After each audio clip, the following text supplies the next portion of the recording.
Hayaan mo siyang mamatay, Rico. Pera ng pamilya yan.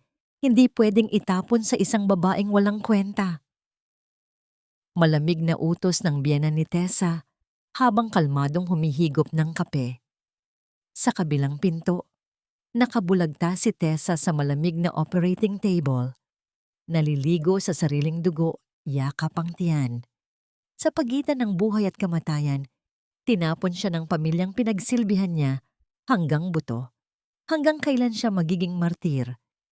O ito na ba ang simula ng kanyang malupit na pagbangon? Hayaan mo siyang mamatay, Rico. Pera ng pamilya natin yon. Hindi pwedeng itapon sa isang babaeng walang kwenta at galing sa eskinita. Kung kalooban ng Diyos na bawiin siya, makakahanap ka ng asawang mas nababagay sa antas natin. Ang mga salitang iyon ay tila mga punyal na ibinaon ng paulit-ulit sa dibdib ni Wisteria. Nakabulagta siya sa ibabaw ng malamig at bakal na higaan ng operating room. Ang mga nakakapasong ilaw mula sa kisame ay tumatama sa kanyang namumutlang mukha. Sa kabila ng makapal na pintuan ng emergency room, malinaw niyang naririnig ang tinig ng kanyang biyenan na si Doña Milagros. Walang bakas ng awa, tanging lamig at pagkasuklam. Nakikipaglaban siya para sa kanyang buhay at sa buhay ng sanggol sa kanyang sinapupunan, habang ang pamilyang pinagsilbihan niya hanggang sa huling patak ng kanyang pawis ay tinatawaran ang halaga ng kanyang hininga. Habang unti-unting namamanhid ang kanyang katawan dahil sa patuloy na pag-agos ng dugo, tila bumalik ang kanyang gunita, ilang oras lamang ang nakalilipas.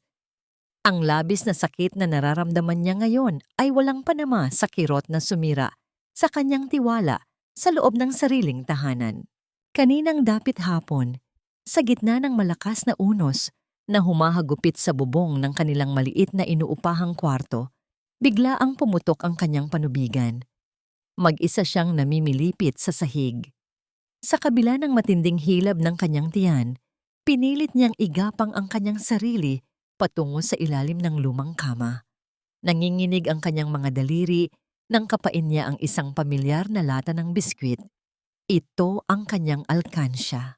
Dito niya itinatago ang bawat barya at lukot na perang papel na natitipid niya mula sa mga naiwang sukli at barya-baryang tip mula sa pabrika. Pinlano niyang ipambili ito ng malambot na lampin at gatas para sa kanyang panganay. Ngunit nang makuha niya ang lata, napagtanto niyang wala itong bigat. Walang naririnig na kalansing ng mga barya. Nang buksan niya ang takip gamit ang kanyang nanlalamig na mga kamay, tumambad sa kanya ang kawalan. Walang pera. Ang tanging naroon ay isang nakalukot na resibo. Nang basahin niya ang nakasulat, pakiramdam niya ay tinakasan siya ng sariling kaluluwa. Ang resibo ay mula sa isang mamahaling tindahan sa mall, nagpapatunay sa pagbili ng isang marangyang relo para sa lalaking nagngangalang Jomar Alvarado. Ang perang pinagpawisan niya, ang dugong inilaan niya para sa ikabubuhay ng kanyang anak, ay ninakaw ng sarili niyang biyenan upang ipambili ng luho ang tamad nitong bunsong anak. Ang pagtataksil ay gumapang sa kanyang mga ugat na parang lason. Sa gitna ng panlalabo ng kanyang paningin, dahil sa sakit, mahigpit niyang kinuyom ang kanyang palad kung saan hawak niya ang isang maliit na piraso ng telang retaso na sarili niyang tinahi para gawing damit ng kanyang sanggol. Ang telang iyon ang naging sandigan niya habang mag-isang gumagapang palabas ng pinto patungo sa malakas na buhos ng ulan. Wala siyang ibang kasama nang humingi siya ng tulong sa isang dumadaang tricycle habang ang kanyang dugo ay humahalo sa putik ng kalsada. Nabalik lamang ang kanyang diwa sa kasalukuyan nang maramdaman niya ang pagmamadali ng mga nurse sa kanyang paligid. Ang makina sa kanyang tabi ay naglalabas ng tunog na tila nagbibilang ng nalalabing sandali ng kanyang buhay. Nakatingin siya sa kisame, hinihintay ang boses ng iisang taong inasahan niyang magtatanggol sa kanya. Hinihintay niya si Rico, hinihintay niyang magsalita ang kanyang asawa, na ipaglaban siya, na bawiin ang karapatan nilang mag-ina na mabuhay. Ngunit ang sumunod na nangyari ay ang pinakamasakit na bahagi ng kanyang paglalakbay. Isang nakakabinging katahimikan mula kay Rico. Walang pagtutol, walang sigaw ng pagtatanggol. Ang pananahimik ng kanyang asawa sa harap ng kalupitan ng ina nito ay ang huling pako sa kabaong ng kanilang kasal. Sa sandaling iyon, hindi ang pagkaubos ng kanyang dugo ang pumatay sa kanya, kundi ang pagtalikod ng lalaking pinangakuan niya ng walang hanggan. Isang mainit na luha ang tahimik na tumakas mula sa sulok ng kanyang mata, bumagsak sa malamig na unan. Ang kanyang lalamunan ay tila tinik na hindi makalunok ng anumang salita. Dahan-dahang nawawalan ng lakas ang kanyang paghinga. Ang mga kulay at liwanag sa loob ng silid ay unti-unting nilamon ng kadiliman. Ang tunay na sumpa ay hindi ang mamatay, kundi ang mamatay na alam mong hindi ka pinili ng taong pinakamamahal mo. Ang ritmo ng makina na nagbabantay sa kanyang tibok ng puso ay naging isang mahaba at tuloy-tuloy na linya. Dahan-dahang ipinikit ni Tessa ang kanyang mga mata, naghihintay sa yakap ng ganap na dilim. "Ma, tama na! Parang awa nyo na, tumigil na kayo!" Ang sigaw na yon ni Rico ay tila isang pag-atungal ng isang sugatang hayop na sa wakas ay natutong lumaban. Ang kanyang mga kamay ay nanginginig sa tindid ng halo-halong emosyon habang nakatitig sa kanyang ina na si Doña Milagros. Sa unang pagkakataon sa kanyang buhay, ang tanikala ng bulag na pagsunod ay tila unti-unting nalalagot, kasabay ng bawat patak ng pawis sa kanyang noo habang nakikita ang mga nurse na mabilis na nagtutulak sa kama ni Tessa patungo sa loob ng silid kung saan nagaganap ang labanan para sa buhay. Mabilis na humakbang si Rico patungo sa kwing ng ospital. Ang kanyang hininga ay gipit at ang kanyang puso ay tila gustong kumawala sa kanyang dibdib. Inilabas niya ang kanyang pitaka at kinuha ang itim na card ng kanilang joint savings account ni Tessa. Sa loob ng 5 taon, bawat sentimo ng kanyang bonus, bawat oras ng kanyang overtime, at bawat sahod ni Tessa mula sa pabrika ay doon napupunta. Sa isip ni Rico, sapat ang perang naroon para sa pinakamahal na ospital sa bansa. Ngunit nang iswipe ng kahera ang card, ang tanging lumabas sa screen ay isang mensahe na tila isang malakas na sampal sa kanyang pagkatao. Ang balanse ay hindi sapat. Halos walang natira. "Hindi maaari. Sigurado akong may laman iyan." Bulalas ni Rico, ang kanyang boses ay nanginginig sa pagkapahiya at takot. Sinubukan niyang muli, ngunit ang resulta ay nanatiling pareho. Sa sandaling iyon, ang malamig na katotohanan ay dumaloy sa kanyang kaisipan. Naalala niya ang mga bagong kagamitan sa bahay ng kanyang ina, ang mga mamahaling damit ni Jomar, at ang mga piging na ipinagmamalaki ni Doña Milagros sa kanilang mga kaibigan. Ang perang inilaan nila ni Tessa para sa kanilang kinabukasan ay unti-unti nang nilimas ng sarili niyang pamilya. Habang nakatayo si Rico sa gitna ng lobby, naramdaman niya ang isang mabigat na kamay na humawak sa kanyang balikat. Paglingon niya, tumambad sa kanya ang seryosong mukha ni Dr. Gabriel Cortez. Ang mga mata ng doktor ay walang bakas ng pag-aalinlangan, tanging ang bagsik ng katotohanan. Hinila ni Dr. Gabriel ang kwelyo ng barong ni Rico, sapat lamang upang maramdaman ng huli ang bigat ng pananagutan. "Rico, makinig ka sa akin. I don't care about your family drama. Your wife is bleeding out. Kung hindi natin siya maooperahan sa loob ng susunod na 30 minuto, mawawala silang 2 ng anak mo. Don't let your mother's greed be the reason for their death. Sign the waiver and find a way to pay later, but give me the authority to save them now." Ang bawat salita ng doktor ay tila isang malakas na hampas na nagpagising sa natutulog na kaisipan ni Rico. Sa kabilang dako, lumapit si Doña Milagros na may bakas ng pangungutya sa kanyang mga labi. "Rico, huwag kang magpadala sa pananakot nila. Ginigipit ka lang nila para makuha ang pera natin. Tara na, umuwi na tayo. Hayaan mo ang ospital na ito na gumawa ng paraan kung talagang kailangan." Tumingin si Rico sa kanyang ina at sa unang pagkakataon, hindi na paggalang ang nakita niya, kundi isang nakakatakot na anyo ng kasakiman. Ma, hindi ito pera natin. Pera ito ni Tessa. At kung mamatay siya ngayon, hinding-hindi ko mapapatawad ang sarili ko. At lalong hindi kita mapapatawad. Mabilis na nilagdaan ni Rico ang mga dokumento. Nang walang ibang pagpipilian, kinuha niya ang kanyang telepono at tinawagan ang isang numero na matagal na niyang iniiwasan. Isang lalaking kilala sa pagpapahiram ng pera na may malaking interes. Isinakripisyo niya ang titulo ng kanilang maliit na lupa sa probinsya, ang tanging ari-arian na nakapangalan sa kanya, makuha lamang ang kailangang halaga sa loob ng ilang minuto. Nang makitang hindi na niya mamanipula ang anak, ang mukha ni Doña Milagros ay namula sa galit. Sige, ipagpalit mo ako sa babaeng yan. Pero tandaan mo, Rico, kapag wala ka ng malapitan, huwag na huwag kang babalik sa akin. Wala ka ng ina mula sa araw na ito. Mabilis na tumalikod ang matanda. Ang tunog ng kanyang mga sapatos sa sahig ay tila isang mabilis na martsa ng pag-alis. Habang si Jomar ay sumunod na parang isang tuta. Hindi man lang tiningnan ng kapatid na nabaon sa utang para sa buhay ng asawa. Naiwang mag-isa si Rico sa malamig na pasilyo.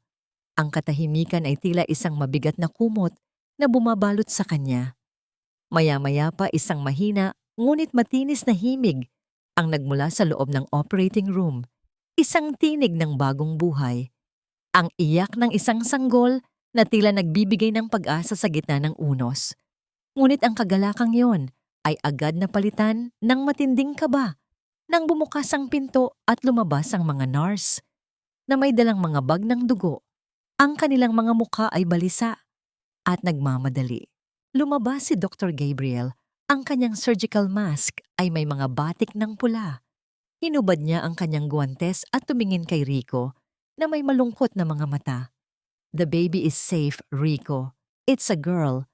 Pero ang asawa mo, she's in a critical state. Sobra ang dugong nawala sa kanya at tila sumuko na ang kanyang katawan sa gitna ng operasyon. Ginagawa namin ang lahat, pero kailangan mong ihanda ang sarili mo. Naramdaman ni Rico ang panghihina ng kanyang mga tuhod hanggang sa tuluyan siyang napaluhod sa malamig na sahig.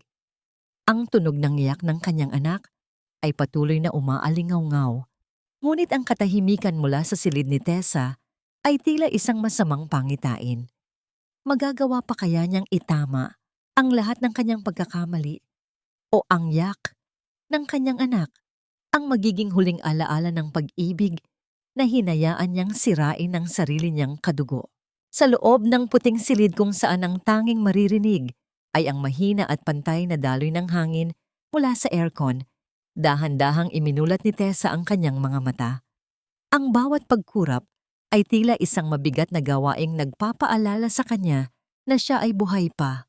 Ngunit sa likod ng kanyang mga talukap, hindi pa sasalamat ang namumuo, kundi isang malalim at malamig na kawalan. Ang amoy ng gamot at antiseptiko ay pumupuno sa kanyang bawat hininga. Tila sinusubukan nitong burahin ang amoy ng ulan at putik na huling alaala niya bago ang lahat ay magdilim. Ang kanyang katawan ay tila isang banyagang lupain na puno ng hapdi, lalo na sa bahagi ng kanyang tiyan kung saan ang bawat galaw ay nagpapadala ng matatalas na kislap ng sakit na tila hinihiwa ang kanyang laman. Dahan-dahang bumukas ang pinto at pumasok si Rico. Ang kanyang mga mata ay mapula, malalim ang mga itim na bilog sa paligid nito, at ang kanyang barong ay gusot-gusot na, tila sumasalamin sa gulo ng kanyang pagkatao sa nakalipas na mga oras. Nang makitang gising si Tessa, mabilis siyang lumapit at sinubukang hawakan ang kamay ng asawa na nakapatong sa malinis na kumot.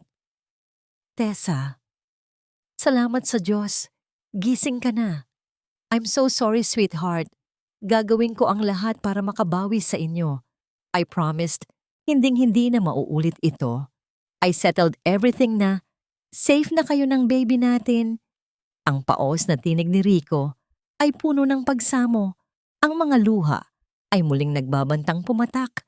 habang pilit niyang hinahanap ang kahit katiting na init mula sa balat ni Tessa. Ngunit bago pa man dumampi ang mga daliri ni Rico, dahan-dahan ngunit dinala ng buong determinasyon ni Tessa ang kanyang kamay palayo. Ang kilos na yon ay mas masakit pa sa anumang sampal para kay Rico.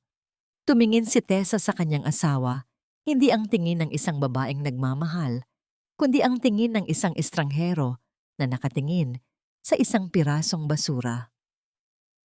"Huwag mo na akong hawakan, Rico.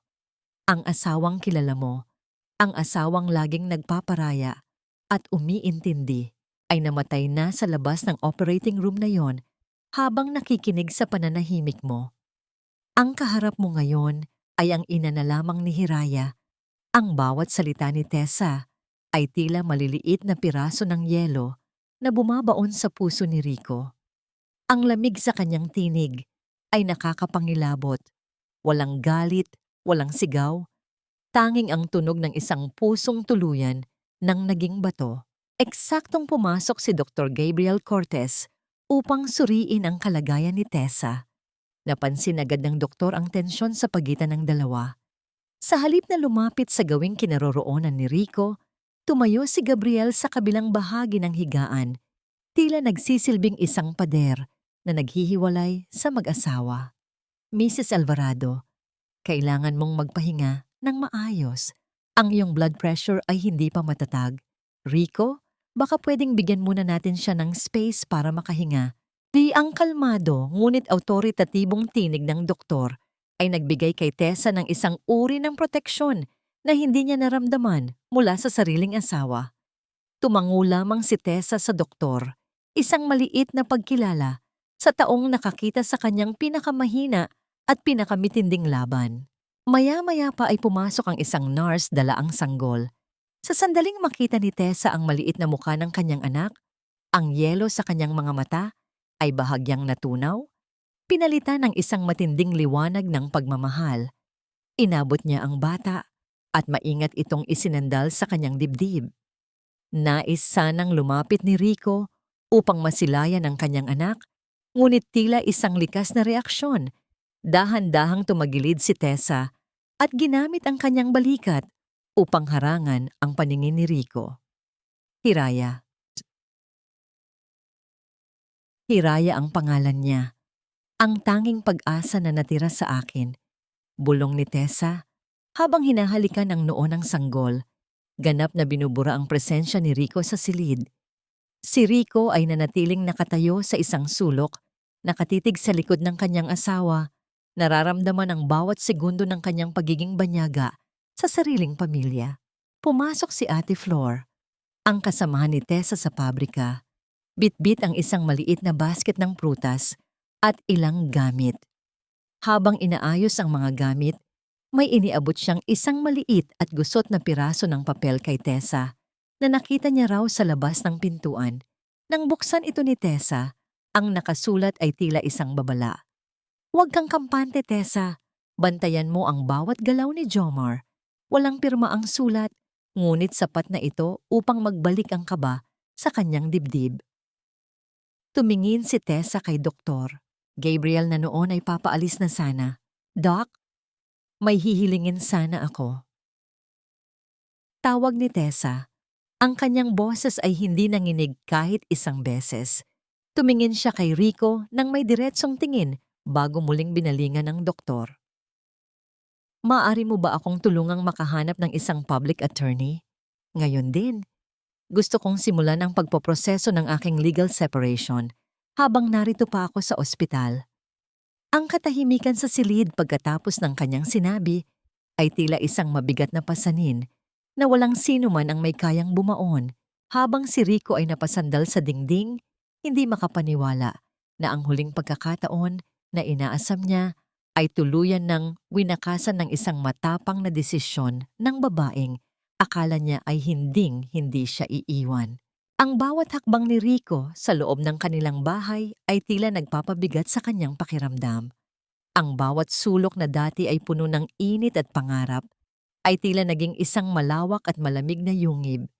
Ang mga kurtinang dati ay maayos na nakasabit ay ngayon ay tila nananamlay, sumasalamin sa kawalan ng buhay sa loob ng tahanan. Habang hinahanap niya ang mga gamit na dadalhin para kay Tessa, ang bawat gamit na kanyang mahawakan ay tila may dalang alaala ng mga gabing magkasama silang nangarap para sa batang isisilang.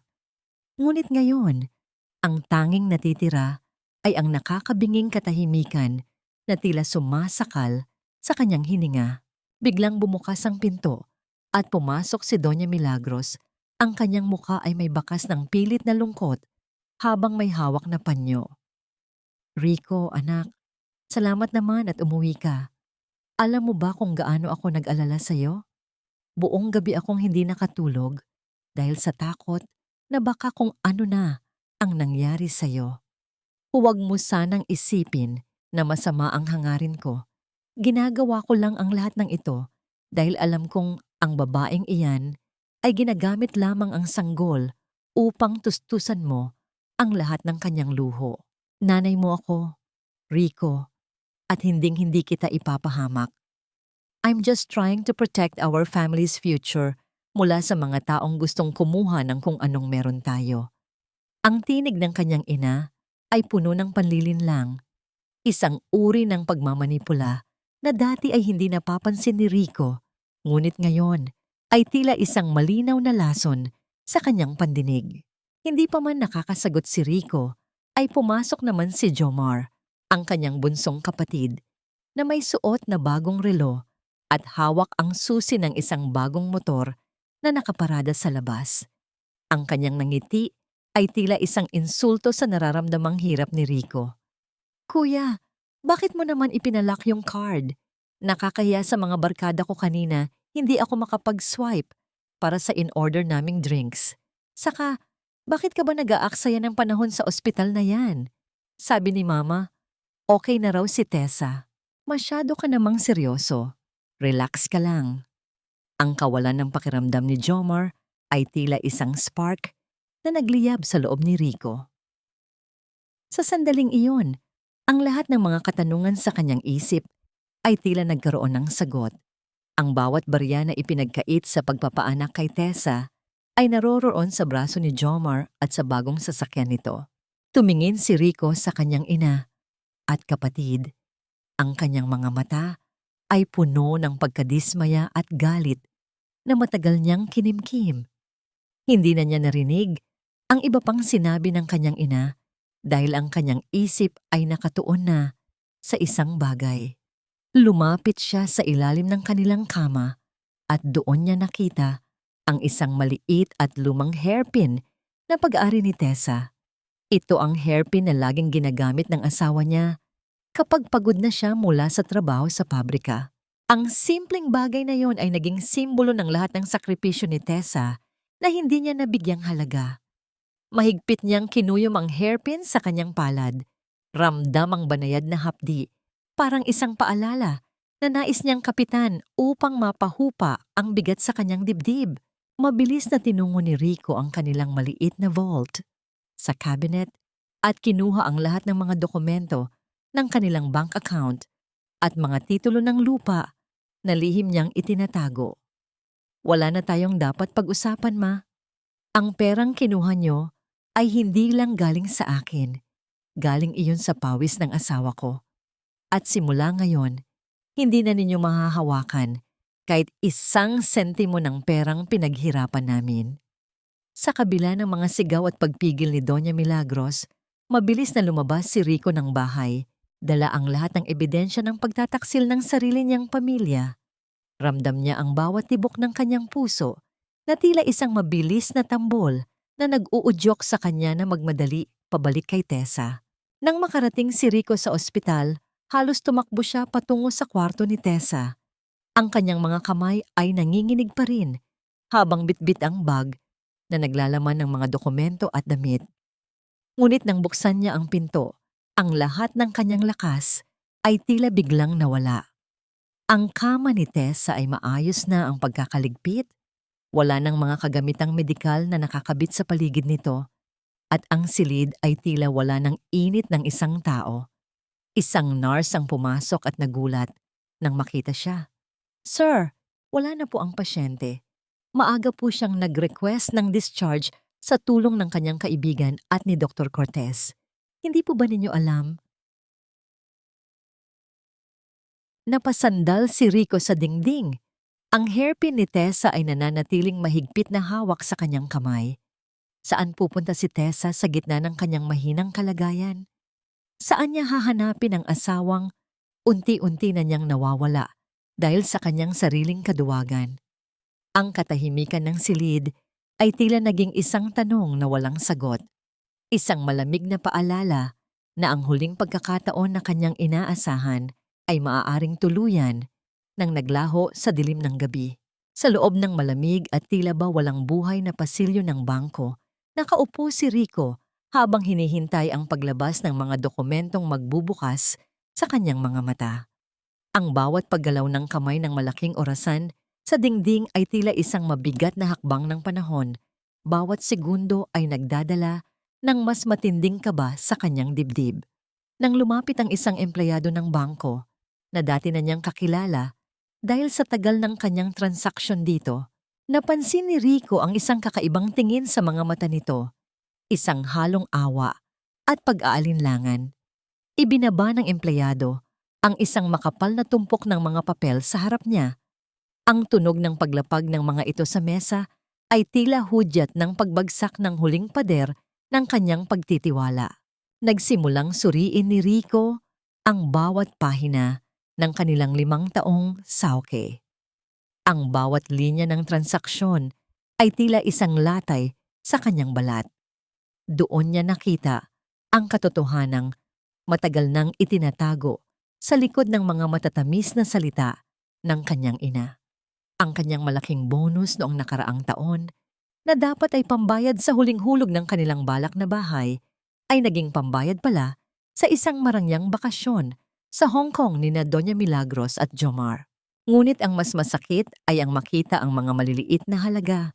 Ang bawat pisong pinaghirapan ni Tessa sa mga gabing puyat siya sa pabrika.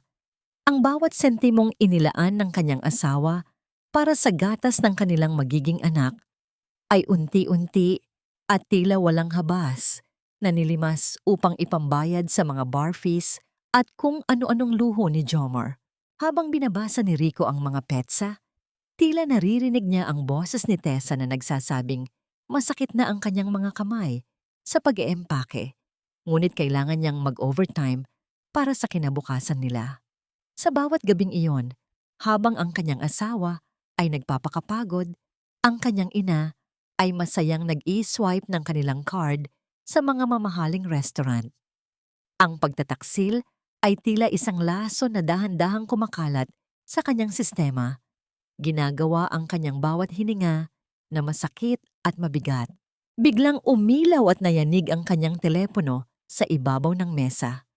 Ang pangalan ni Doña Milagros ay tumitibok sa screen, tila isang hiling na hindi na niya gustong tugunan. Pagkasagot niya, agad na sumabog ang matinis at galit na tinig ng kanyang ina.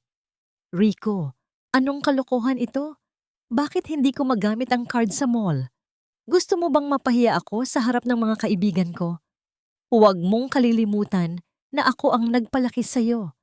Ibinigay ko ang lahat para sa'yo at ito ba ang isusukli mo sa utang na loob mo sa akin? Ang pagdamutan ng sarili mong ina para lang sa babaeng yan? Ang bawat salita ay puno ng gaslighting.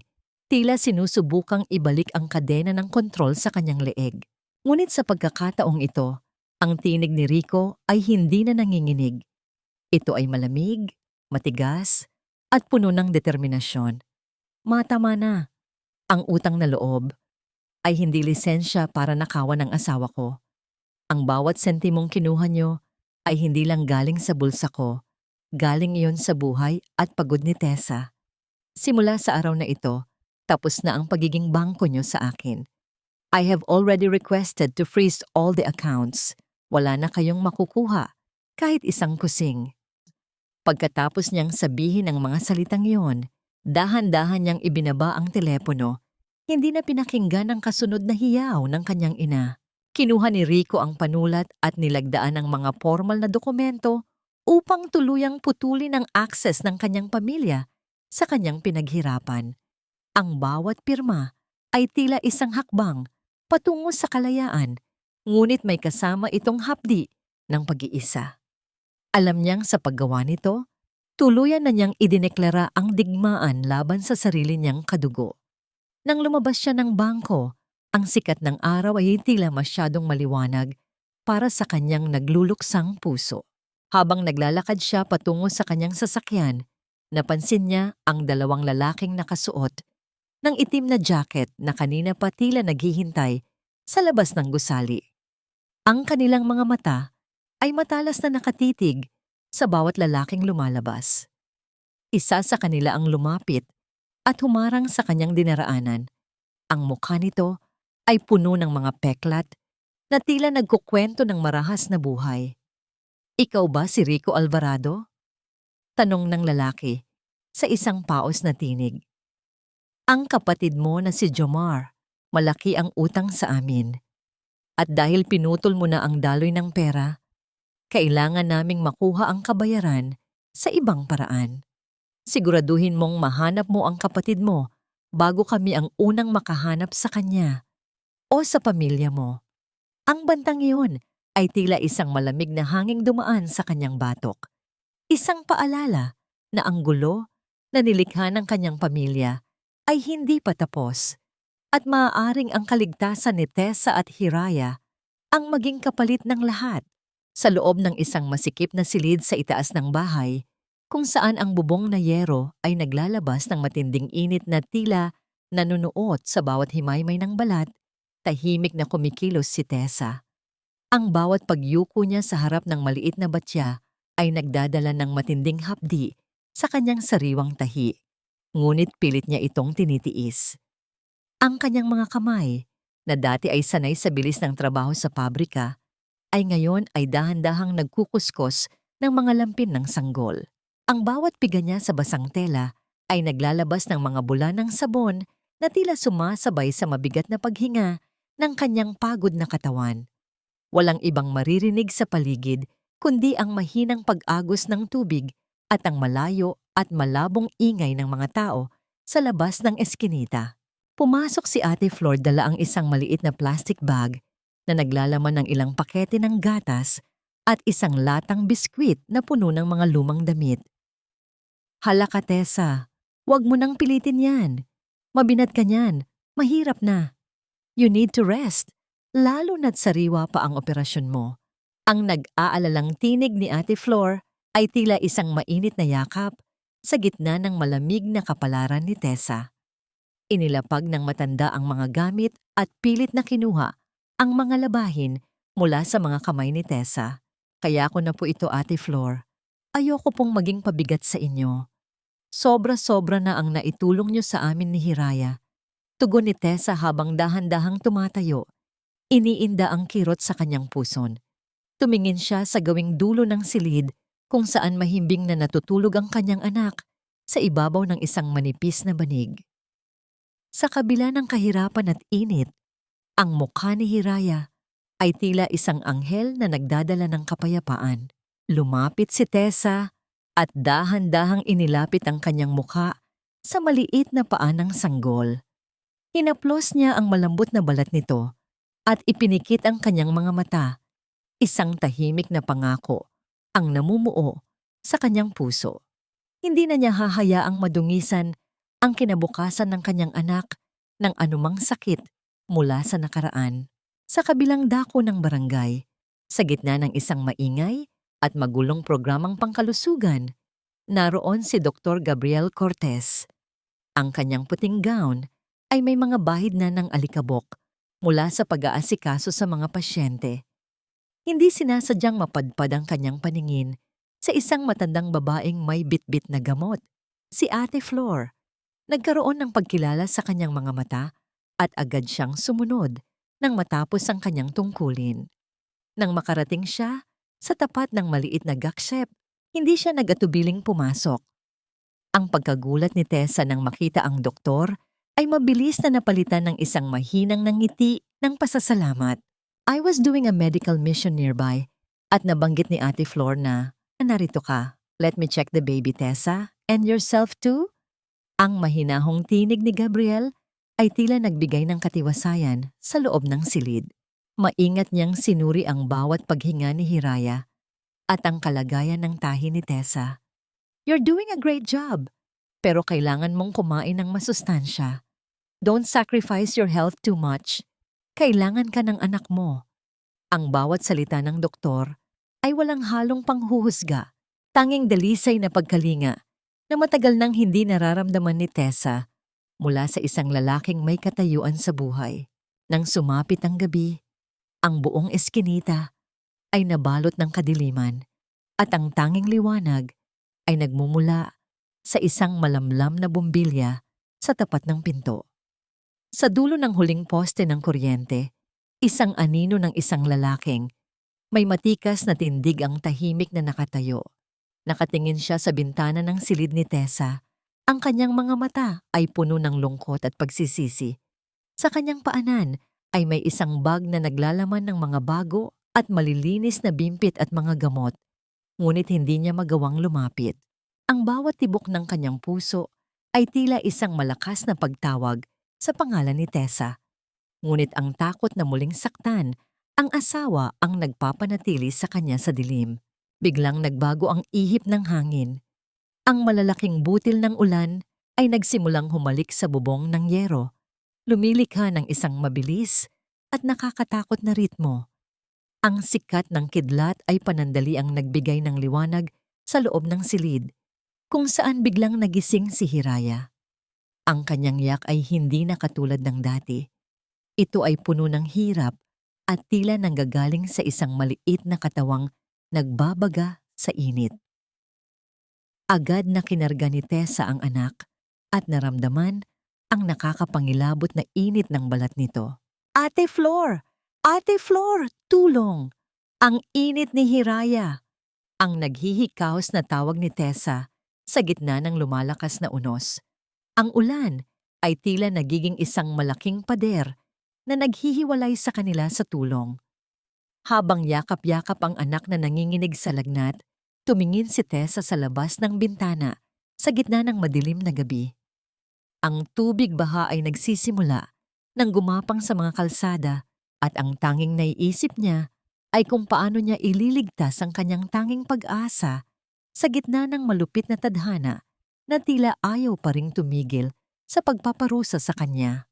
Ang lagnat ni Hiraya ay tila isang nagniningas na apoy na tumutupok sa katinoan ni Tessa, habang ang malalakas na hampas ng ulan sa bubong ay nagpaparamdam ng isang paparating na dilubyo. Ang bawat paghinga ng sanggol ay may kasamang huni ng hirap, isang tunog na nagpapabilis sa tibok ng puso ni Tessa hanggang sa tila ba ito ay sasabog sa kanyang dibdib. Ang tubig sa labas ay mabilis na tumataas. Ang bawat alon ng baha ay humahampas sa pinto ng kanilang maliit na silid. Tila ba may isang higanteng nagtatangkang pumasok upang kunin ang natitira niyang pag-asa. Sa gitna ng kadiliman at kawalan ng kuryente, tanging ang init ng katawan ni Hiraya ang nagsisilbing gabay ni Tessa sa gitna ng kanyang matinding takot. Kasama si Ate Flor, binuhat ni Tessa ang anak at lumabas sa gitna ng unos. Ang bawat hakbang sa baha ay isang pakikibaka. Ang tubig na kulay putik ay umabot na sa kanilang mga tuhod, at ang bawat pagkakataon na sila ay humahakbang ay may kasamang panganib ng pagkadulas. Ang hangin ay humahagupit sa kanilang mga katawan, tila ba sinusubukang itumba ang dalawang babaeng wala ng ibang sandigan, kundi ang isa't isa. Ang paningin ni Tessa ay nanlalabo dahil sa halo-halong tubig-ulan at mga luha ng desperasyon. Sa bawat sandali, tila ba ang distansya patungo sa pinakamalapit na health center ay lalong humahaba, isang walang katapusang landas ng putik at panganib. Sa gitna ng malabong paligid, isang anino ang biglang sumulpot mula sa madilim na sulok ng isang saradong tindahan. Hindi ito isang kaaway, kundi isang lalaking tila ba kanina pa nagbabantay sa bawat galaw ng ulan. Mabilis na lumapit ang lalaki at sa isang sulyap ng kidlat, nakita ni Tessa ang mukha ni Rico. Walang sinabi ang lalaki, Mabilis niyang hinubad ang kanyang makapal na jacket at maingat na ibinalot ito sa katawan ni Hiraya at sa mga balikat ni Tessa upang magsilbing proteksyon sa nanunuot na lamig ng gabi. Ang init mula sa jacket ni Rico ay panandaliang nagbigay ng ginhawa, ngunit ang puso ni Tessa ay nanatiling tila isang matigas na bato sa ilalim ng dagat. Nang makitang hirap na hirap si Tessa sa paglakad, hindi na naghintay ng pahintulot si Rico. Maingat niyang binuhat si Tessa at ang sanggol, ang kanyang mga braso, ay nagsilbing matatag na pundasyon sa gitna ng rumagasang tubig. Ang bawat hakbang ni Rico ay puno ng determinasyon, ang kanyang mga binti ay tila hindi nakakaramdam ng pagod o lamig habang nilalabanan ang agos ng baha. Nararamdaman ni Tessa ang mabilis na tibok ng puso ni Rico sa kanyang likuran. Isang ritmo na dati ay nagpapakalma sa kanya, ngunit ngayon ay nagpapaalala lamang sa kanya ng mga gabing siya ay iniwang mag-isa sa gitna ng unos ng buhay. Pagdating sa maliit na health center, mabilis na inasikaso ng mga nurse ang sanggol. Nang matiyak na ligtas na ang bata at bumababa na ang lagnat dahil sa gamot, agad na binawi ni Tessa ang kanyang anak mula sa mga bisig ni Rico. Salamat, pero hanggang dito na lang. Huwag mong isipin na ang pagtulong mo ngayon ay makakabayad sa lahat ng ginawa niyo. You can leave now. Ang boses ni Tessa ay puno ng yelo, isang matalim na hangganan na ayaw niyang malampasan ni Rico. Ang lalaki ay hindi nagpilit. Dahan-dahan siyang lumayo at tumayo sa isang gilid, pinagmamasdan ang mag-ina mula sa malayo. Inilabas niya ang kanyang huling pera at ibinigay ito sa nurse para pambili ng lahat ng kailangang gamot at bitamina ni Hiraya, nang hindi nalalaman ni Tessa. Sa paglipas ng gabi na natili si Rico sa labas ng pintuan ng health center. Nakasandal siya sa malamig na pader, binabantayan ang bawat anino sa loob ng silid. Ang kanyang katawan ay basang-basa. Ang kanyang mga labi ay nangingitim na sa ginaw. Ngunit ang bawat sulyap niya sa likod ni Tessa ay nagbibigay sa kanya ng lakas na manatiling gising. Sa kanyang isipan, nangako siya na magiging isang anino na lamang siya. Isang tagapagtanggol na hindi na kailanman hihingi ng kabayaran o kapatawaran. Sapat na sa kanya ang makitang humihinga ng maayos ang kanyang asawa at anak. Isang tahimik na panunumpa ang binuo niya sa gitna ng gabi, na bawat patak ng ulan na sasaluhin niya ay katumbas ng bawat luhang pinaluha niya kay Tessa. Nang sumikat ang araw, ang baha ay bahagyang humupa na. Iniiwan ang mga kalye na puno ng basura at putik. Dahan-dahang binuksan ni Tessa ang pinto ng center upang kumuha ng mainit na tubig para sa kanyang anak. Ngunit ang unang bumungad sa kanyang paningin ay hindi ang maputik na kalsada, kundi ang anyo ni Rico na nakabulagta sa sahig ng pasilyo. Ang kanyang mukha ay kasing puti ng papel. Ang kanyang buong katawan ay nanginginig sa tindi ng panginginig. At nang hawakan ni Tessa ang kanyang noo, ang init na nagmumula rito ay tila ba isang babala ng isang panganib na hindi niya inaasahan. Ang lalaking buong magdamag na naging kalasag nila ay ngayon ay tila ba kinuha na ng mismong unos na kanyang nilabanan. Ang aming pamilya ay hindi kailanman nagkulang sa biyaya. Dahil alam ng Diyos kung paano ako maglingkod sa kapwa. Pagmamalaki ni Doña Milagros, habang marahang iniuungot ang kanyang leeg, suot ang isang mamahaling kwintas na perlas. Naroon siya sa isang marangyang pagtitipon ng mga kababaihan sa kanilang subdivision. Ang tinig niya ay tila isang matamis na musika na naglalayong humingi ng papuri mula sa kanyang mga kaibigan. Ngunit nang dumating ang sandali ng pagbabayad para sa kanilang marangyang tanghalian, ang lahat ng kulay sa kanyang muka ay biglang naglaho. Inabot niya ang kanyang gintong card sa waiter nang may kasamang mapagmataas ng ngiti. Ngunit pagkalipas ng ilang minuto, bumalik ang waiter na may dalang balita na tila isang malamig na tubig na ibinuhos sa kanyang pagkatao. Pasensya na po, ma'am, pero decline po ang inyong card. Sabi po sa system, Frozen na raw po ang account na ito. Ang bawat bulong ng mga kababaihan sa paligid ay tila naging matatalas na tinik na tumutusok sa kanyang balat. Ang bawat sulyap ng pangungutya mula sa mga dati niyang kauri ay naging isang malakas na sampal na hindi niya kayang ilagan. Sa sandaling iyon, ang maskara ng kanyang pagiging marangal ay tuluyang nagbitak-bitak sa harap ng lahat.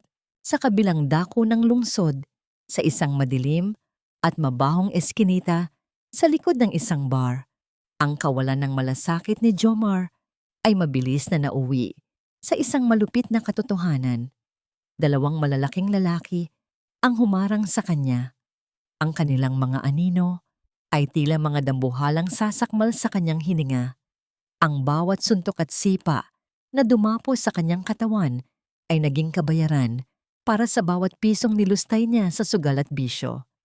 Ang kanyang mamahaling relo na binili gamit ang dugong inilaan ni Tessa para sa kanyang anak ay marahas na hinubad mula sa kanyang braso. Ang bawat daing ni Jomar ay walang nakarinig dahil ang mundong dati niyang pinaghaharian ay ngayon ay tila balumunok sa kanya sa gitna ng kawalan. Nang makauwi si Jomar na may mga pasa at duguan, agad siyang sinalubong ni Doña Milagros na puno ng takot. Sa halip na magdamayan, ang bahay na dati ay saksi sa kanilang pagsasabuatan ay naging entablado ng isang marahas na sisihan. Bakit hindi mo binabayaran ang utang ko? Sabi mo maayos na ang lahat. Kasalanan mo ito, Ma. Kung hindi mo masyadong ginipit si Rico, hindi sana tayo naghihirap ng ganito. Ang sigaw ni Jomar ay puno ng puot at kawalan ng utang na loob. Hindi matanggap ni Doña Milagros ang mga salita ng kanyang paboritong anak. Sa tindi ng galit at pagkadismaya, sinubukan niyang itulak si Jomar. Ngunit sa halip ay siya ang nawalan ng balanse. Ang kanyang siko ay tumama sa gilid ng mesa. At ang kanyang mamahaling paypay na gawa sa seda at ivory, na simbolo ng kanyang mataas na antas, ay biglang bumigay at nagkapira-piraso sa sahig. Ang bawat piraso ng paypay ay tila kumakatawan sa kanyang nawasak na dangal at kapangyarihan. Wala nang natira sa kanya, kundi ang isang matandang babaeng nakaupo sa sahig, nababalot ng sariling kasinungalingan. Sa gitna ng desperasyon, naisipan nilang pumunta sa kumpanya ni Rico upang manghingi ng pera sa harap ng maraming tao. Umaasang mahihiya ang anak at susunod sa kanilang nais. Ngunit bago pa man sila makapasok sa lobby, hinarang na sila ng mga gwardiya na may dalang malinaw na utos. Pasensya na po, ma'am, pero ayon kay Sir Rico, hindi po kayo pinapayagang pumasok sa gusaling ito. At kung maglilikha po kayo ng gulo, mapipilitan kaming tawagin ang mga awtoridad. Ang pagpapaalis sa kanila sa harap ng maraming empleyado ay ang huling patak ng lason na nagpahiwalay sa kanila sa dati nilang buhay. Nang makabalik sa kanilang tahanan, na unti-unti nang nawawalan ng kuryente dahil sa hindi nababayarang bills, isang kakaibang liwanag ang nagmula sa telepono ni Doña Milagros. Isang mensahe mula sa isang 30th party investigator na lihim niyang binayaran gamit ang natitira niyang alahas. Isang larawan ang tumambad sa kanya. Isang malabong litrato ni Tessa na nakatayo sa tapat ng isang barong-barong sa gitna ng eskinita, yakap-yakap ang kanyang anak. Ang mga mata ni Doña Milagros ay naningkit. Ang kanyang puso ay muling napuno ng isang mapanganib na plano. Kung hindi niya makukuha ang pera ni Rico, gagamitin niya ang tanging kahinaan nito upang muling makuha ang lahat nang sa tingin niya ay karapat-dapat sa kanya. Ang larawan ni Tessa ay dahan-dahang nalukot sa loob ng kanyang mahigpit na pagkakahawak, isang babala ng isang unos na hindi pa tapos humagupit. Ang mainit na sikat ng araw sa dapit hapon ay tila nanunuot sa bawat eskinita ng barong-barong. Dala ang amoy ng tuyong burak at usok mula sa mga nagsisiga ng basura. Sa isang sulok na malapit sa maliit na silid ni Tessa, nakatayo si Rico habang pinupunasan ng pawis sa kanyang noo gamit ang isang lumang bimpo. Ang kanyang katawan ay unti-unti nang bumabalik sa lakas. Ngunit ang bawat tibok ng kanyang puso ay nananatiling mabigat dahil sa pasaning hindi kayang gamutin ng anumang bitamina. Mula sa kanyang kinaroroonan, natanaw niya ang isang pamilyar na sasakyan na dahan-dahang huminto sa bukana ng kalsada. Bumaba si Dr. Gabriel Cortez, bitbit ang isang basket ng sariwang prutas at isang maliit na paper bag mula sa butika. Nakita ni Rico kung paano bumukas ang pinto ng silid ni Tessa at kung paano sumilay ang isang mahinang ngiti sa mga labi ng kanyang asawa nang makita ang doktor. Ang nangiting iyon, na matagal nang hindi nasasaksihan ni Rico, ay tila isang matalim na bubog na bumaon sa kanyang dibdib. Kumikirot ang kanyang kalooban sa tindi ng selos na humahalo sa kapaitan ng pagsisisi. Ang bawat tawa ni Tessa habang kinakausap ang doktor ay tila isang paratang sa kanyang mga pagkukulang bilang asawa.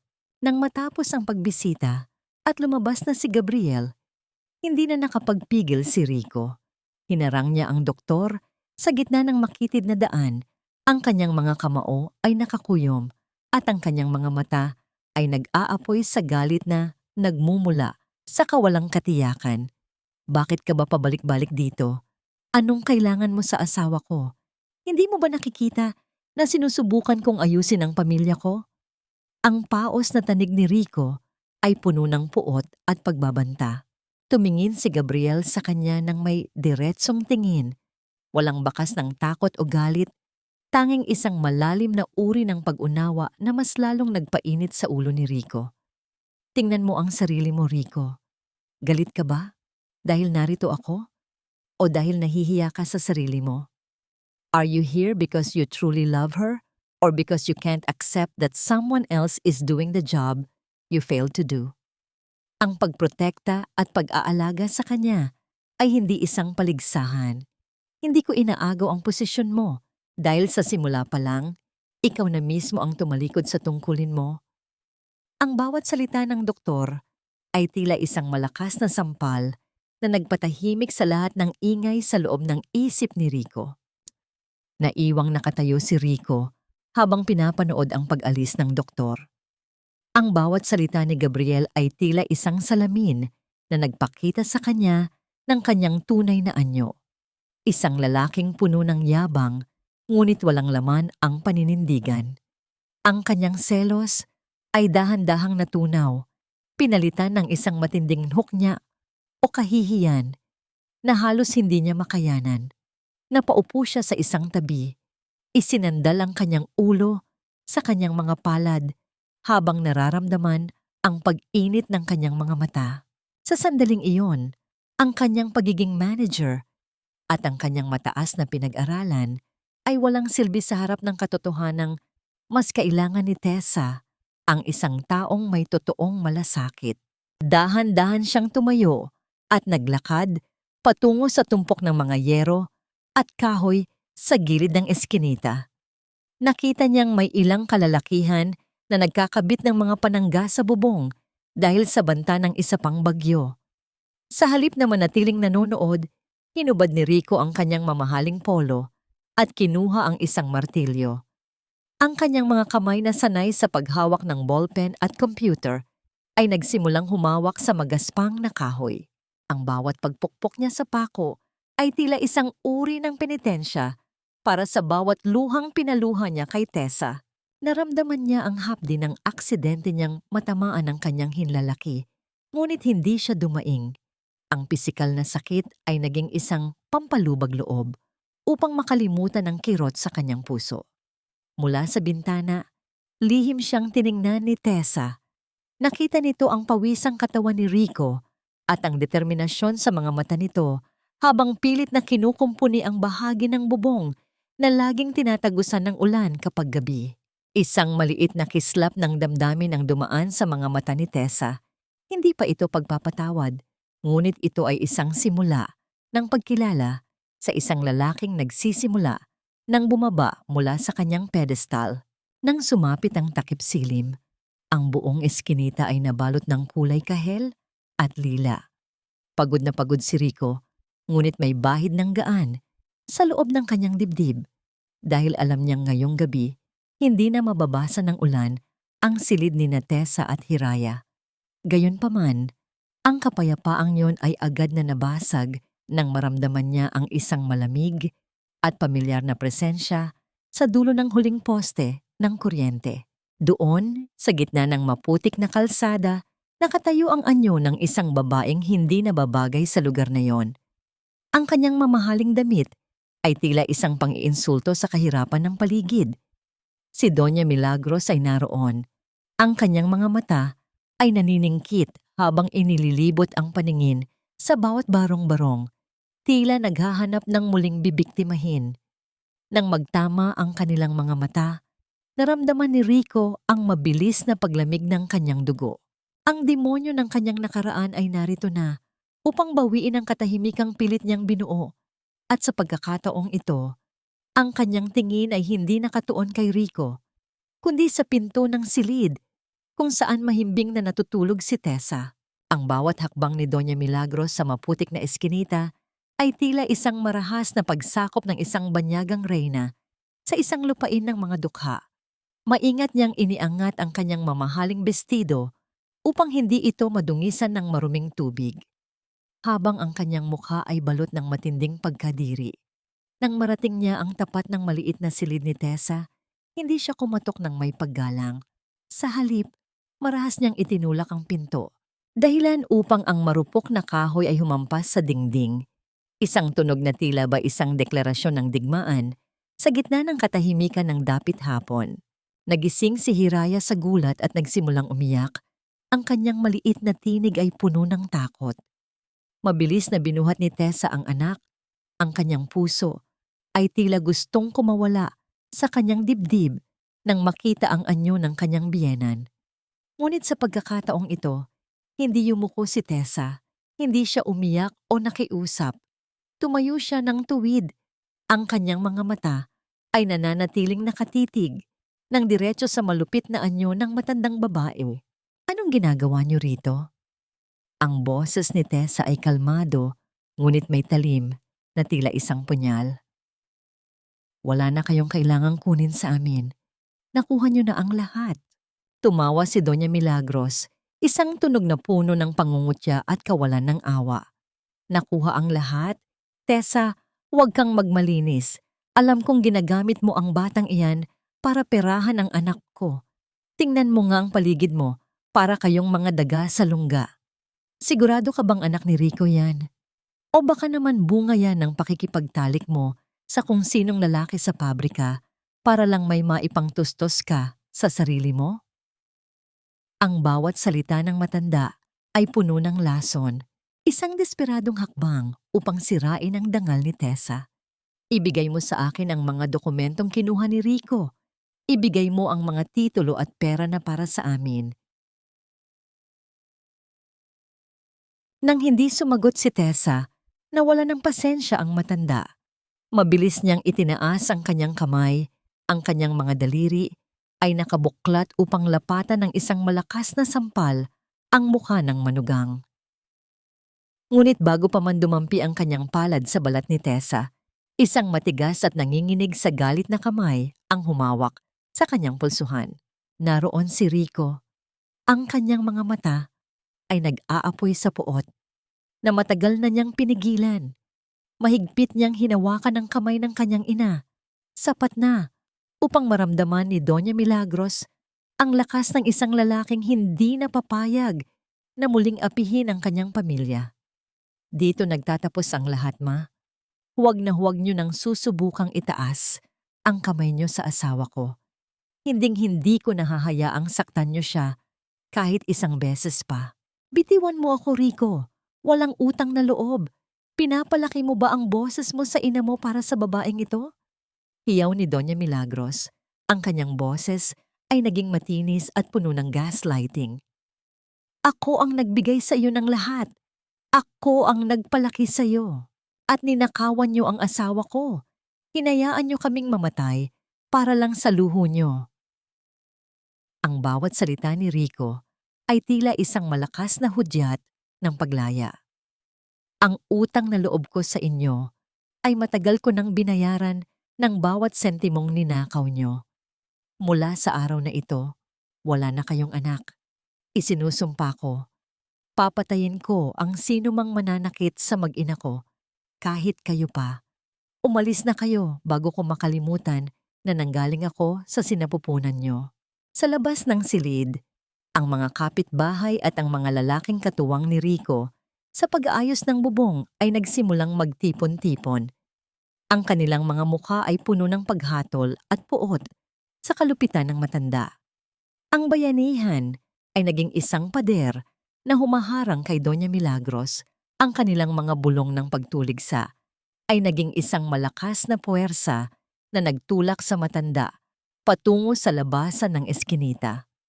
Sa gitna ng putik at kahihiyan, walang nagawa si Doña Milagros kundi ang tumakas. Ang kanyang marangyang anyo ay tila naging isang basahan sa paningin ng lahat. Nang mawala na ang banta, ang lahat ng lakas na pinanghawakan ni Tessa ay biglang naglaho. Ang kanyang mga binti ay nanginginig at ang kanyang paningin ay nagsimulang umikot. Ang pagod ng nakalipas na mga araw, ang puyat at ang tindi ng emosyong kanyang hinarap ay tila biglang sumingil sa kanyang katawan. Dahan-dahang nanghina ang kanyang mga tuhod hanggang sa tila ba siya ay babagsak sa matigas na sahig. Mabilis na kumilos si Rico. Bago pa man dumampi ang katawan ni Tessa sa lupa, sinalo na siya ng kanyang asawa. Ipinasok ni Rico ang kanyang mga braso sa ilalim ng katawan ni Tessa. Isang mahigpit at protektadong yakap na tila ba ayaw na siyang pakawalan kailanman. Nararamdaman ni Tessa ang init ng katawan ni Rico at ang mabilis na tibok ng puso nito sa kanyang pisngi. Ang bango ng asawa, na hinaluan ng amoy ng pawis at ulan, ay tila isang pamilyar na tahanan na matagal na niyang kinalimutan. Sa huling sandali ng kanyang malay, naramdaman ni Tessa ang marahang pagdaiti ng noo ni Rico sa kanyang noo, isang tahimik na pagsamo at pangako ng kaligtasan. Ang dilim ay muling lumitaw, ngunit sa pagkakataong ito, hindi na siya nag-iisa sa gitna ng kawalan. Sa pagitan ng gising at tulog, muling binabagtas ni Tessa ang madidilim na pasilyo ng kanyang mga alaala. Sa kanyang panaginip, ang bawat hakbang ay tila paglubog sa isang malalim na putik at ang bawat hininga ay puno ng amoy ng antiseptiko at malamig na bakal. Naririnig niya ang alingawngaw ng tinig ni Doña Milagros na tila isang sumpa at ang nakakabinging katahimikan ni Rico na tila isang pader na hindi niya malampasan. Hiraya, ang anak ko, iyang mahina at namamaos na ungol ni Tessa habang ang kanyang katawan ay nanginginig sa tindi ng lagnat at pagod. Ang kanyang mga kamay ay pilit na kumakapas sa hangin, tila hinahanap ang isang bagay na magliligtas sa kanya mula sa pagkalunod sa sariling hinagpis. Ngunit sa gitna ng kanyang paghihirap, naramdaman ni Tessa ang isang malambot at mainit na haplos sa kanyang noo. Isang basang bimpo ang dahan-dahang nagpalamig sa kanyang nagbabagang balat. Naramdaman din niya ang isang malaki at magaspang na kamay na mahigpit na humahawak sa kanyang palad, tila ba nagbibigay ng angkla sa kanyang lumulutang na diwa. Nandito na ako, sweetheart. Hindi na kita iiwan. Parang awa mo na. Lumaban ka. Ang pamilyar na tinig ni Rico ay puno ng pagsamo, basag sa tindi ng emosyon. Hindi siya nakahiga sa tabi ni Tessa. Sa halip, nakaupo siya sa isang maliit na bangko sa tabi ng kama. Ang kanyang ulo ay nakasandal sa gilid ng higaan habang ang kanyang mga daliri ay hindi bumibitaw sa kamay ng asawa. Buong magdamag siyang nanatili sa ganoong posisyon, tinitiis ang ngalay at lamig ng sahig. Masiguro lamang na nararamdaman ni Tessa na hindi na siya mag-isa. Nang sumikat ang araw at tumama ang mahinang liwanag sa loob ng silid, dahan-dahang iminulat ni Tessa ang kanyang mga mata. Ang unang bumungad sa kanya ay ang anyo ni Rico na mahimbing na natutulog habang ang kanyang baba ay nakapatong sa gilid ng kutsyon. Ang kanyang asawa ay mukhang tinalo ng panahon. Ang kanyang mga mata ay lubog. May mga itim na bilog sa ilalim nito at ang kanyang mukha ay puno ng tumubo ng mga balbas. Ngunit ang kumuha ng atensyon ni Tessa ay ang mga kamay ni Rico na nakahawak pa rin sa kanya. Ang mga daliring dati ay malilinis at malalambot, ay ngayon ay puno ng mga sugat, gasgas, at mga pasa, mga bakas ng pakikipagbuno nito sa mga pako, at magaspang na kahoy upang kumpunihin ang kanilang bubong. Hindi muna binawi ni Tessa ang kanyang kamay. Sa unang pagkakataon, pinahintulutan niya ang kanyang sarili na damhin ang pagmamahal na tila ba unti-unting bumabalik sa bawat himaymay ng kanyang puso. Nang magising si Rico at makitang nakatingin si Tessa, mabilis siyang tumayo at nag-ayos ng sarili. Tila nahihiya sa kanyang hitsura. Gising ka na pala. Wait lang, kukuha ako ng mainit na tubig. I cooked arroz caldo para sa'yo, mainit pa to.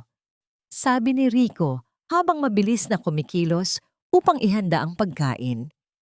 Inalalayan niya si Tessa na makaupo ng maayos. Inayos ang unan sa likuran nito nang may labis na pag-iingat.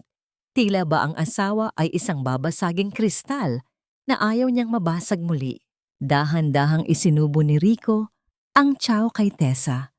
Matapos itong ihipan ng ilang beses upang masigurong hindi ito makapapaso. Bakit mo ginagawa ito, Rico? After everything? Mahinang tanong ni Tessa. Ang kanyang boses ay wala ng talim. Tanging isang malalim na pagkapagod. Hindi agad sumagot si Rico. Ibinaba niya ang mangkok at tumingin ng diretso sa mga mata ni Tessa. Dahil ito ang nararapat. I spent years being a good son, pero nakalimutan kong maging isang mabuting asawa. Gusto kong bawiin ang bawat luhang idinulot ko sa'yo, kahit gaano pa katagal. I want to earn my place back in your heart, Tessa. Hindi dahil sa obligasyon, kundi dahil ikaw at si Hiraya ang buhay ko. Isang tahimik na sandali ang namagitan sa kanila, kung saan ang tanging maririnig ay ang mahinang paghinga ni Hiraya na mahimbing na natutulog sa tabi nila. Ang mga pader na gawa sa hinanakit na itinayo ni Tessa ay nagsisimula nang magkaroon ng maliliit na bitak. Nakita niya ang sakripisyo ni Rico, ang pagtalikod nito sa lahat ng karangyaan para manatili sa isang eskinita kasama nila.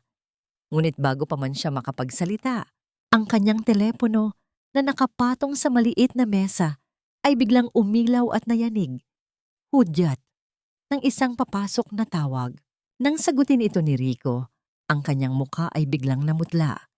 Ang tinig sa kabilang linya ay nagpakilala bilang isang opisyal mula sa lokal na istasyon ng pulisya. Is this Rico Alvarado? Sir, kailangan po namin kayong pumunta sa istasyon para i-verify ang isang insidente. May isang lalaking nagngangalang Jomar Alvarado na sangkot sa isang malubhang gulo at kailangan po namin ang inyong presensya upang kilalanin ang isang biktima. Napatingin si Rico kay Tessa. Ang kaba sa kanyang dibdib ay muling bumalik. Ang katahimikang pilit nilang binuo ay muli na namang hinahamon ng isang madilim na anino mula sa pamilyang pilit na niyang tinatakasan. Ang hangin sa loob ng pampublikong ospital ay mabigat at puno ng amoy ng gamot na hinaluan ng pawis ng maraming taong naghihintay.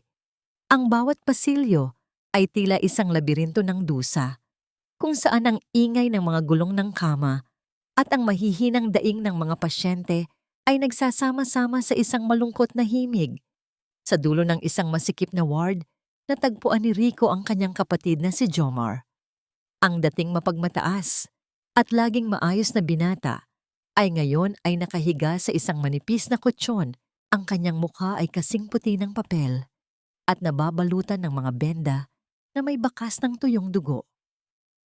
Ang bawat paghinga niya ay may kasamang hirap, isang patunay ng malubhang sugat na tinamo niya mula sa mga taong sinubukan niyang takasan. Sa gilid ng kama, nakaluhod si Doña Milagros. Ang kanyang buhok ay gulo-gulo at ang kanyang mamahaling damit ay may mga mantsa ng luha at dumi.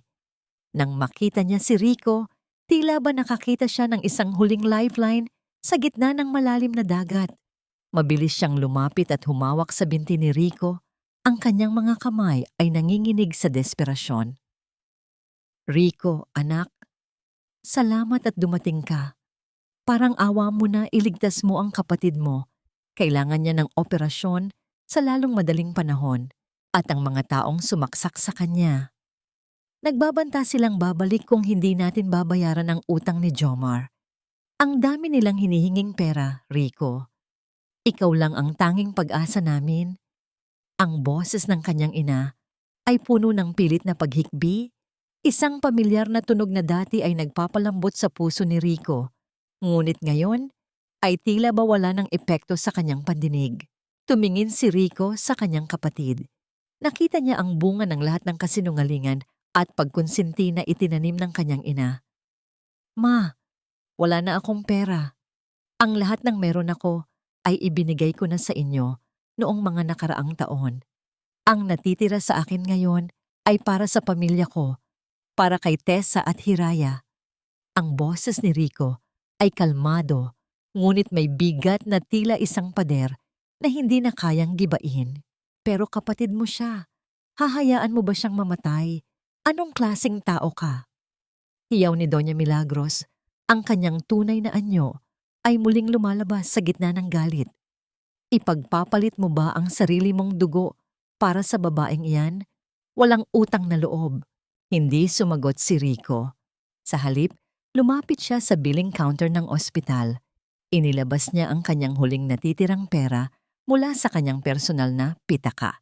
Hindi ang pera para sa upa ng bahay ni Tessa, kundi ang perang matagal na niyang itinatago para sa sarili niyang pangangailangan. Binayaran niya ang deposit para sa operasyon ni Jomar, sapat upang masiguro na hindi ito mamatay sa gabing iyon. Inabot niya ang resibo sa kanyang ina. Iyan ang huling obligasyon ko bilang kapatid at anak. Binayaran ko ang buhay niya sa ospital, pero ang utang niya sa mga masasamang tao, hindi ko nasasagutin iyan. Kayo ang lumikha ng gulong ito. Kayo ang humanap ng paraan. Anong ibig mong sabihin, iiwan mo kami dito? Ang boses ni Doña Milagros ay nangatal sa takot. Tumingin si Rico ng diretso sa mga mata ng kanyang ina. Binili ko na ang kalayaan ko, ma. Sa bawat sentimong kinuha nyo at sa bawat sakripisyong ginawa ko, sapat na yon para sabihing wala na akong utang na loob sa inyo. Huwag nyo na kaming hahanapin. Huwag nyo na kaming guguluhin. Mula sa sandaling ito, ang pamilya ko ay si Tessa at Hiraya lamang. Isang tahimik ngunit matapang na desisyon ang nabuo sa kanyang puso. Bago siya tuluyang tumalikod, dahan-dahan niyang hinubad ang kanyang gintong singsing na may tatak ng pamilya Alvarado, isang heirloom na matagal nang ipinagmamalaki ng kanyang ina. Inilapag niya ito sa ibabaw ng mesa sa tabi ng resibo. Ang pagbitiw niya sa singsing na yon ay ang huling simbolo ng pagputol niya sa lahat ng nakaraan. Nang lumabas si Rico sa ospital, ang langit ay madilim na at ang malamig na hangin ng gabi ay humahampas sa kanyang mukha. Naramdaman niya ang isang uri ng kagaanan na hindi niya naranasan sa loob ng maraming taon. Ang bawat hakbang niya patungo sa sakayan ng jeep ay puno ng pananabik na makawi sa munting silid ni Tessa. Sa kanyang isipan, ang tanging larawan ay ang mukha ng kanyang asawa at ang amoy ng kanyang anak. Ngunit nang makarating siya sa eskinita at marating ang tapat ng kanilang silid, ang kaba ay muling bumalik sa kanyang dibdib.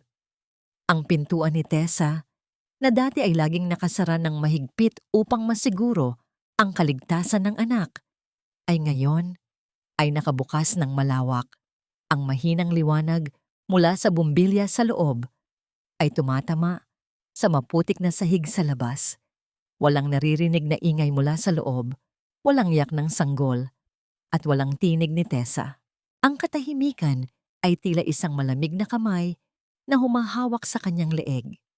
Mabilis na pumasok si Rico sa loob, ngunit ang tumambad sa kanya ay ang isang silid na tila nilimas ng isang malakas na bagyo.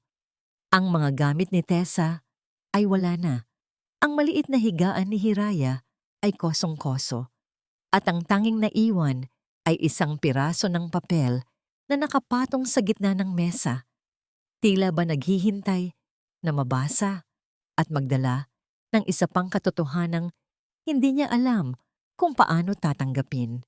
Ang katahimikan sa loob ng maliit na silid ay tila isang malupit na sumpa na unti-unting lumalamon sa katinoan ni Rico. Ang hangin na dati ay puno ng amoy ng pulbos ng sanggol at ang banayad na samyo ni Tessa ay ngayon ay tila ba naging isang hapa at malamig na kawalan.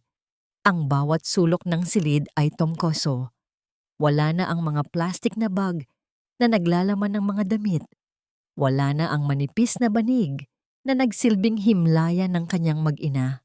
Ang tanging naiwan ay ang malamlam na liwanag ng bumbilya na nagbibigay ng mahahabang anino sa dingding. Tila ba nagtatawanan sa kanyang muling pagkabigo.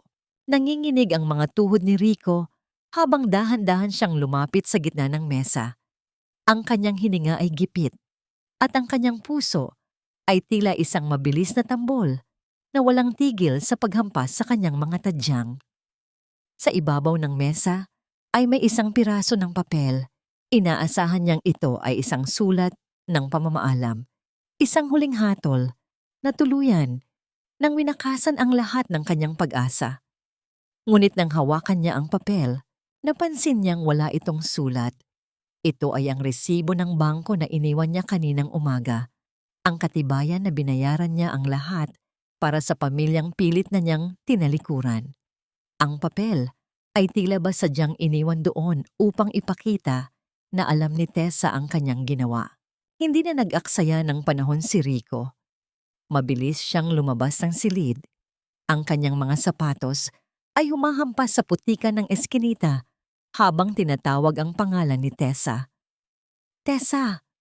Hiraya! Nasaan kayo? Ang kanyang paos na tinig ay pumailan lang sa gitna ng katahimikan ng gabi. Ngunit ang tanging sumasagot sa kanya ay ang mahinang ihip ng hangin at ang mga matang nakasilip mula sa mga siwang ng mga bahay ng kanyang mga kapitbahay. Ang bawat hakbang niya ay puno ng takot. Ang bawat segundo ng hindi niya pagkita sa kanila ay tila isang habambuhay na parusa. Sa dulo ng eskinita, malapit sa pampang ng isang maliit at tahimik na ilog, kung saan ang mga anino ng mga puno ay sumasayaw sa ilalim ng liwanag ng buwan, natanaw ni Rico ang isang pamilyar na anyo. Nakaupo si Tessa sa isang malaking bato. Yakap-yakap ang anak na mahimbing na natutulog.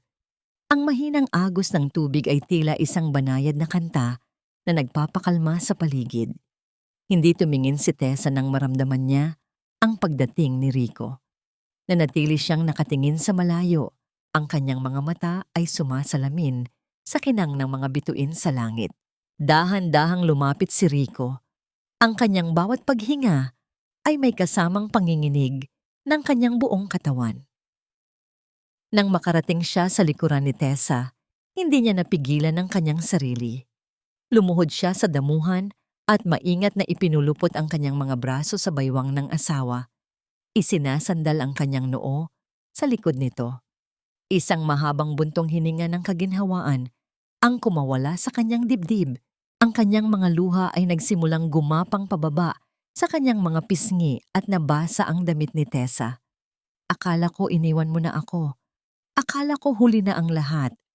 Bulong ni Rico, ang kanyang boses ay bahasag at puno ng pagsamo. Nanatiling tahimik si Tessa ng ilang sandali, ngunit naramdaman ni Rico ang pagluwag ng tensyon sa mga balikat nito. Dahan-dahang lumingon si Tessa. Ang kanyang mukha ay nababalot ng isang uri ng kapayapaan na matagal nang hindi nakikita ni Rico. Nakita ko ang resibo, Rico. Nakita ko rin ang pagpunta mo sa ospital kanina. Alam ko ang isinakripisyo mo para lang tuluyang makalaya sa kanila. Mahina ang tinig ni Tessa, ngunit bawat salita ay may bigat ng katotohanan. Hindi ko kailangan ng isang asawang magpapatayo sa akin ng palasyo. Hindi ko kailangan ng pera o karangyaan kung ang kapalit naman noon ay ang bawat patak ng luha ko at ang kaligtasan ng anak ko. Hinawakan ni Tessa ang kamay ni Rico na nakayakap sa kanya. Ang kanyang mga daliri ay dahan-dahang humaplos sa mga sugat at gasgas sa kamay ng asawa. Ang kailangan ko ay isang lalaking may sapat na tapang na piliin ako araw-araw. Isang lalaking hindi hahayaang ang sarili niyang kadugo ang dumurog sa pamilyang binuo niya. Kaya mo ba yon, Rico? Kaya mo bang panindigan na kami na ang dulo ng lahat ng prioridad mo? Tumingala si Rico. Ang kanyang mga mata ay nangangako ng isang katapatan na hinding-hindi na muling mababali. Ipinapangako ko, Tessa, ikaw at si Hiraya ang dulo. At simula ng buhay ko, wala nang iba.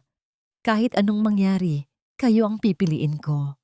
Dahan-dahang inilapit ni Rico ang kanyang mukha at marahang idinampi ang kanyang mga labi sa mubantay ng kamay ni Tessa. Pagkatapos ay tumayo siya at hinika ng noo ng kanyang asawa nang may labis na paggalang at pag-ibig.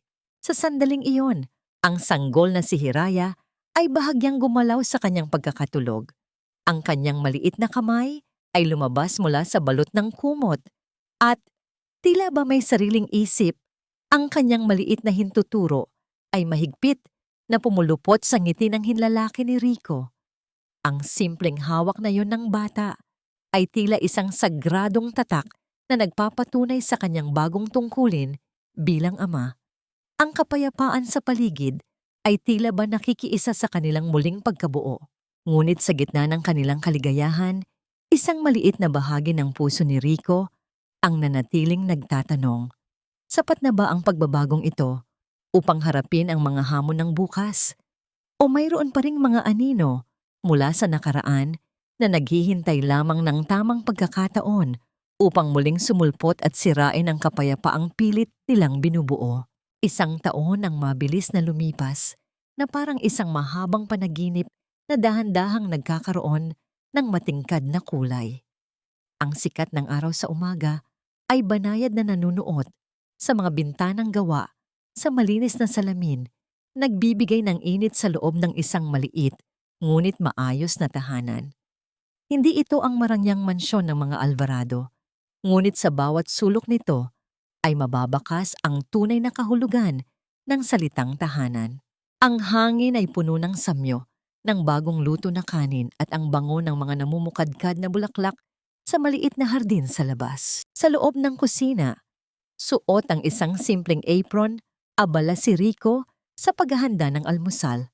Ang kanyang mga kamay na dati ay sanay lamang sa pagpindot ng calculator at pagpirma ng mga dokumento ay ngayon ay bihasa na sa paghawak ng sandok at paghiwa ng mga sangkap. Ang tunog ng kumukulong mantika sa kawali ay tila isang masayang musika na sumasabay sa kanyang mahinang paghuni. Wala nang bakas ng pagmamataas sa kanyang mukha, tanging ang isang payapang ngiti na nagmumula sa kaibuturan ng kanyang puso. Mula sa hardin, pumasok si Tessa habang karga ang isang malusog at masayang bata.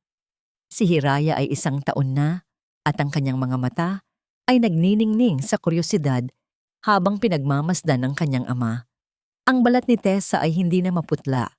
Ito ay may malusog na kulay at ang kanyang mga mata ay wala na ang anino ng takot at pagtitiis. "Sweetheart, malapit na ba yan? Hiraya is already hungry," natatawang sabi ni Tessa habang inilalapag ang anak sa kanyang high chair. "Sandali na lang, mahal. Ang favorite mong fried rice at tuyo ay sinaserve na," tugon ni Rico habang maingat na inilalapag ang plato sa mesa. Ang bawat kilos nila ay puno ng paggalang at pagkakapantay-pantay. Wala nang naguutos, wala nang sumusunod.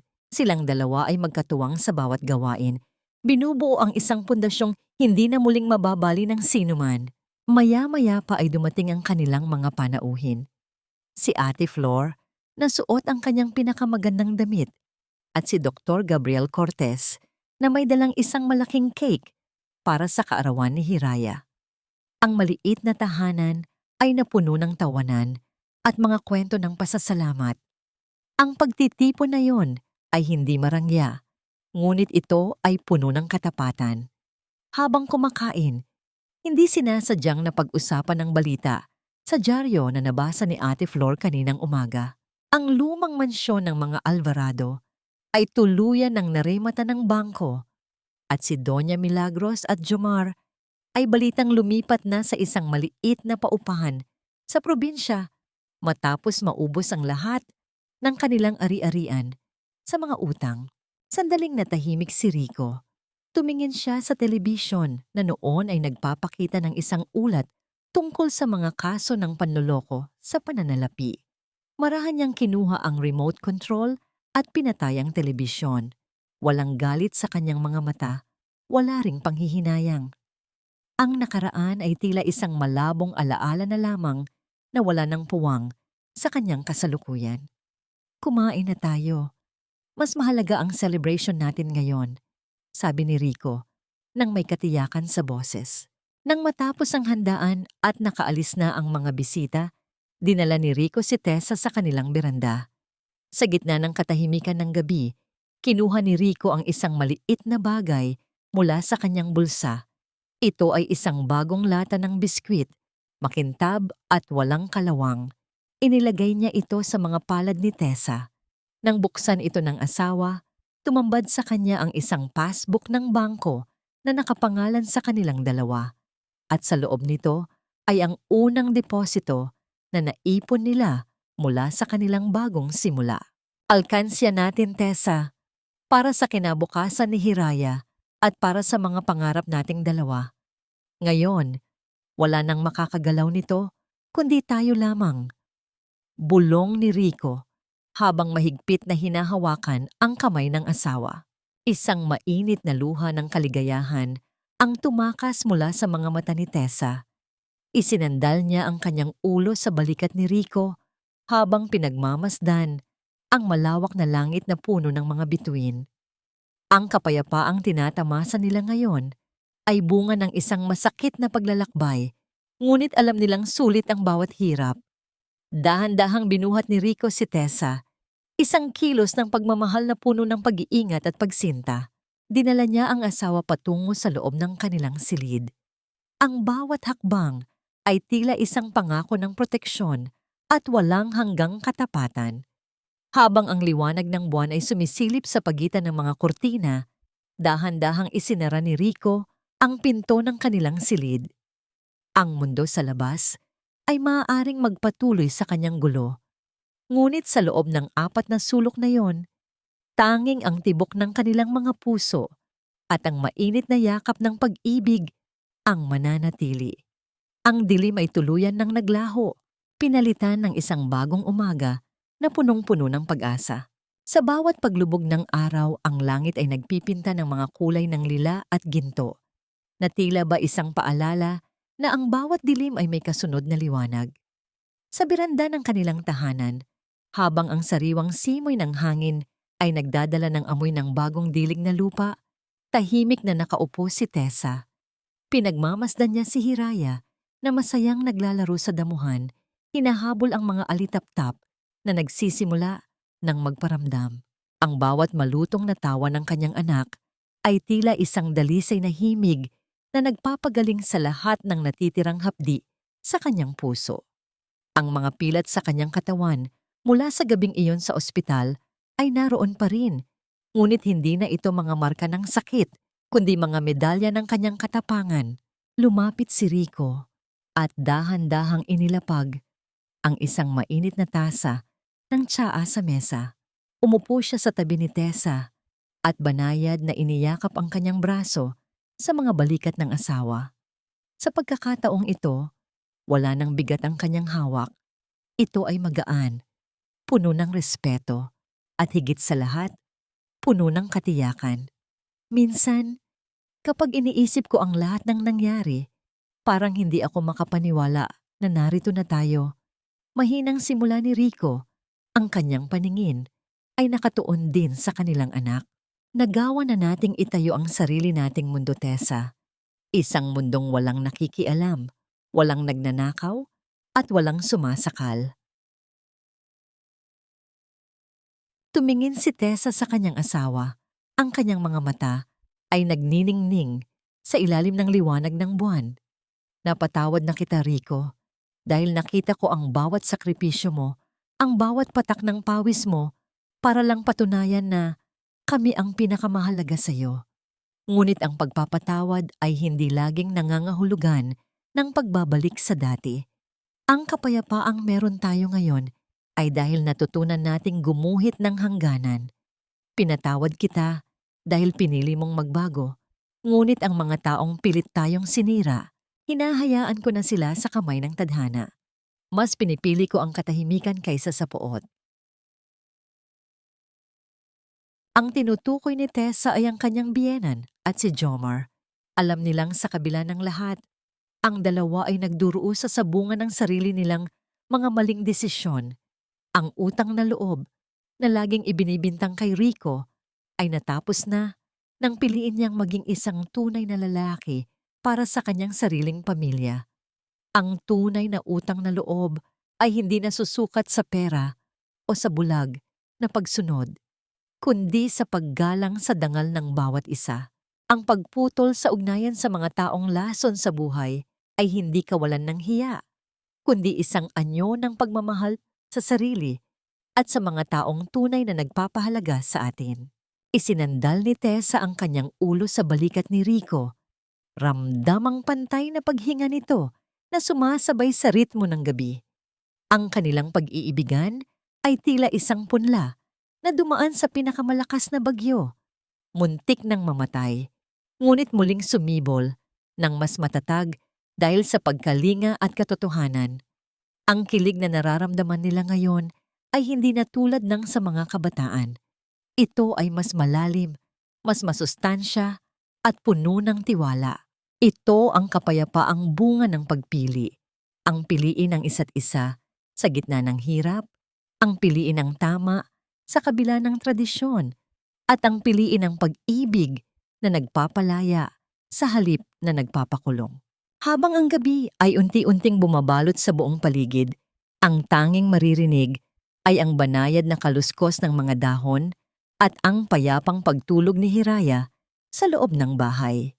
Ang kwento ng pamilya Alvarado ay hindi nagtapos sa isang madugong paghihiganti, kundi sa isang tahimik na tagumpay ng kabutihan.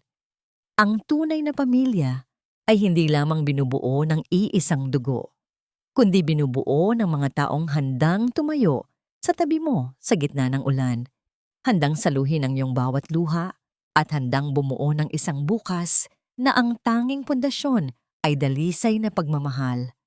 Sa huling sulyap sa mga bituin, alam ni Tessa at Rico na ang kanilang landas ay maliwanag na at ang bawat hakbang nila ay patungo sa isang walang hanggang simula.